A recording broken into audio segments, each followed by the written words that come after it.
Selamat malam Tribuners, jumpa lagi dengan saya Taufik Ismail di acara Bincang Bola. Kali ini kita akan membahas tentang kiprah Timnas Putri yang akan berlaga di Piala Asia 2022. Ini suatu sejarah karena setelah 33 tahun akhirnya Timnas Putri bisa kembali berlaga di Piala Asia, suatu turnamen yang sangat bergengsi tentunya di benua Asia. Untuk membahas hal ini, saya tidak sendiri, saya ditemani oleh Bung Denny Ahmad Fajar atau Bung Daf. Selamat malam Bung Denny. Malam, Opik, malam semua. Penggila sepak bola di tanah air. Iya, ya Bung Denny, kita biasanya membahas tentang sepak bola pria ke Liga Inggris, Liga Spanyol, Liga Italia, dan juga pernah Timnas Indonesia juga. Nah sekarang kita ke Timnas Putri Bung Denny nih. Mereka akan berlaga mulai besok tanggal 21 melawan laga pertama sudah langsung berat nih Bung Denny. Tapi ya kita harus bangga karena Indonesia akhirnya bisa kembali lagi berlaga di Piala Asia. Gimana Bung Denny nih? Ya, kita harus angkat topi, apresiasi paling tinggi kepada untuk Timnas Putri Indonesia setelah kita terlalu lama menatap sepak bola liga di Eropa, ternyata di tanah air kita juga punya prestasi yang patut dibanggakan, baik Timnas Putri ini. Masuk Piala Asia, Ya betul. di putaran final Piala Asia, Ya. bukan prestasi kaleng-kaleng katanya, Pik, kata orang sekarang, anak muda sekarang. Itu prestasi yang ya pasti penuh perjuangan, penuh kerja keras, air mata, dan perjalanan panjang. Dan itu juga menjadi buahnya ada prestasi masuk Piala Asia ini. Kita harus apresiasi siapa yang akan dihadapi. Australia, Thailand, dan Filipina di grup B, saya kira bukan lawan yang harus ditakuti. Kita harus bisa nembus mereka. Itu, Pik.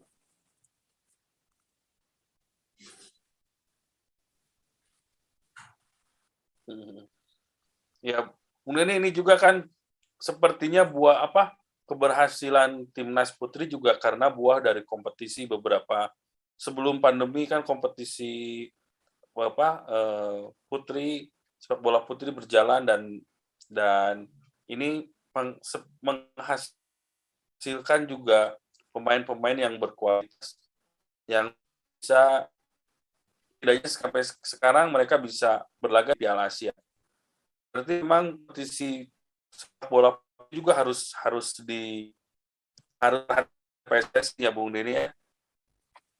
Ya sudah sewajarnya, bahkan mungkin dalam tanda kutip wajib, Pik. Selama ini kita memang bukan terlalu ya, karena kita fokus kita ke Liga Indonesia Putra gitu, Pik, ya. Satu. Dan ini juga didukung beberapa faktor atau elemen lain di luarnya seperti siaran langsung. Kita juga tidak terlalu banyak melihat kiprah klub-klub sepak bola putri. Padahal ya dari turnamen mereka, kompetisi mereka terbukti melahirkan timnas putri yang sangat tangguh. Dan ini mungkin juga bisa mengalahkan timnas putra, Bang Opik. Masuk Piala Asia ya prestasi yang bagus. Ini Zahra dan kawan-kawan ini membuktikan bahwa ya kaum wanita Indonesia udah membuktikan bahwa emansipasi udah masuk ke beberapa ke banyak elemen kehidupan Indonesia, termasuk olahraga, khususnya lagi sepak bola. Ya Bung, ini di perjuangan untuk masuk Piala Asia juga tidak mudah karena mereka harus berlaga dulu di kualifikasi melawan Singapura dan di 2 leg berhasil menang. Nah, nanti fase grup ini lawan yang akan dihadapi dalam tanda kutip mungkin lebih kuat ya karena ada Australia, ada juga Thailand, dan mungkin yang bisa dibilang setara atau di bawah mungkin Filipina. Memang melihat kans lolos ke fase berikutnya agak berat gitu, tapi apa sih yang bisa apa istilahnya dipetik gitu, diambil dari laga-laga nanti yang akan dijalani oleh pemain timnas ini? Saya kira Aussie memang tim-tim berat lah di grup ini. Mereka dihuni pemain-pemain putri yang kualitasnya memang terbukti tangguh. Beberapa pemain Australia ini berlaga di beberapa klub Eropa termasuk Chelsea. Ada pemain Chelsea di situ. Terus dan ada beberapa pemain di klub lain di Eropa di Liga Inggris. Dan ini memang ujian pertama dan terberat putri-putri Indonesia ini di grup B ini, Pik, di Piala Asia ini. Saya kira dengan semangat, terus kerja keras, kekompakan tim, juga kemampuan mengolah si kulit bundar yang terbukti bisa meloloskan putri-putri kita ke Piala Asia, Aussie bisa dihadapi, Pik. Mereka bukan tim yang tidak bisa dikalahkan. Walaupun memang secara statistik mereka ada di atas tim kita, tapi kita harus mencari peluang dan merebut peluang itu, peluang sekecil apapun untuk menjadi modal merebut kemenangan, Pik. Jangan misalnya kita berharap bisa menang di Filipina aja, tapi juga kita hadapi dulu fokus kita ke Australia ini, Pik.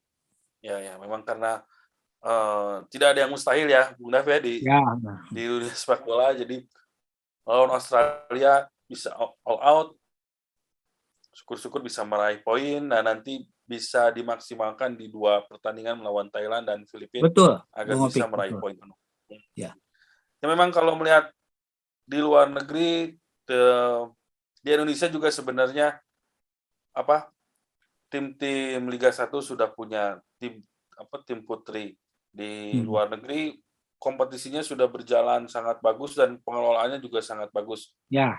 Nah, ini mungkin yang masih kurang ya di Indonesia mungkin ya, Bung Dev ya. Ya.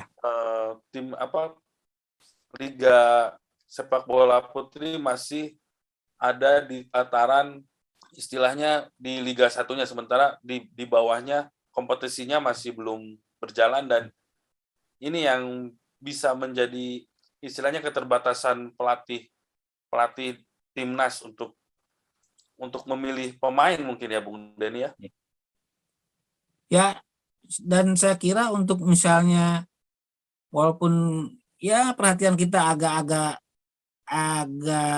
tertutup gitu sedikit ke tim putri ini, kompetisi ini, saya kira sudah harus dukungannya harus penuh gitu maksud saya seperti ke Liga 1 misalnya, Pik.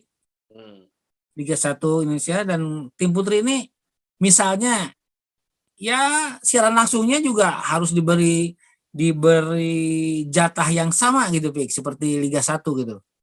Diberi slot gitu ya. Ya, gitu artinya jangan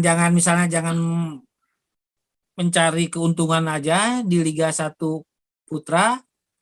Ya kita agak berpaling lah ke Liga Putri untuk menghadirkan satu tayangan penuh kompetisi, dan dengan cara itu saya kira perhatian publik sepak bola di tanah air akan juga bukan hanya melihat tapi juga mengakui bahwa pemain-pemain putri kita juga berkualitas. Buktinya ya timnas asuhan Rudi Eka Priambada ini yang sekarang berlaga di Piala Asia, dan ini sekali lagi bukan prestasi yang ece-ece. Berlaga di Piala Asia bertemu Australia, Thailand dan negara-negara lain, saya kira ini harus diapresiasi dan didukung penuh oleh kita semua, PSSI dan negara gitu, pemangku kebijakan. Karena memang timnas putra juga sekarang sudah kesulitan untuk main di Piala Asia ya, Bung. Iya. Makanya itu tadi tiba-tiba sekarang itu juga kejutan, bahkan mungkin tamparan untuk timnas putra kita, Pik. Iyalah. Iya. Walaupun memang timnas putra juga sedang bekerja keras dan membangun kejayaan sepak bola kita, Pik. dengan menghadirkan pelatih sekelas Sinteyong, seleksi pemain yang sekarang agak-agak rapih dan tepat pilihannya gitu, Pik. Buktinya walaupun kita kemarin kalah sama Thailand juga gitu ya. Nah, saya kira ada tamparan lah dalam tanda kutip dari timnas putri ini. Ya. Sekali lagi saya kira apa? Iya, teruskan. Iya, saya kira mari kita dukung bersama-sama penampilan ya, mudah-mudahan kita bisa menyaksikan secara langsung juga, Pik. Iya. Di TV berbayar atau enggak berbayar lah. kita saksikan, kita beri dukungan penuh, Pik. Mudah-mudahan dengan dukungan penuh, dengan doa kita semua, kerja keras putri-putri kita bisa membawa bendera Indonesia berkibar di tingkat Asia, Pik. Amin. Insya Allah. Insya Allah ya. Amin. Itu aja mungkin ya, Bung Denny ya, ulasan ya, kita hari ini. Ya. Ya itu dia Tribuners, ulasan kami mengenai kiprah timnas putri Indonesia yang akan berlaga di Piala Asia. Mereka akan mulai berlaga hari Jumat tanggal 21 Januari. Lawan yang dihadapi sangat berat di laga pertama, lawan Australia. Tapi ya kita berdoa mudah-mudahan mereka bisa menampilkan permainan terbaik dan menghasilkan hasil yang maksimal dan positif supaya bisa melenggang ke fase berikutnya. Terima kasih. Assalamualaikum warahmatullahi wabarakatuh.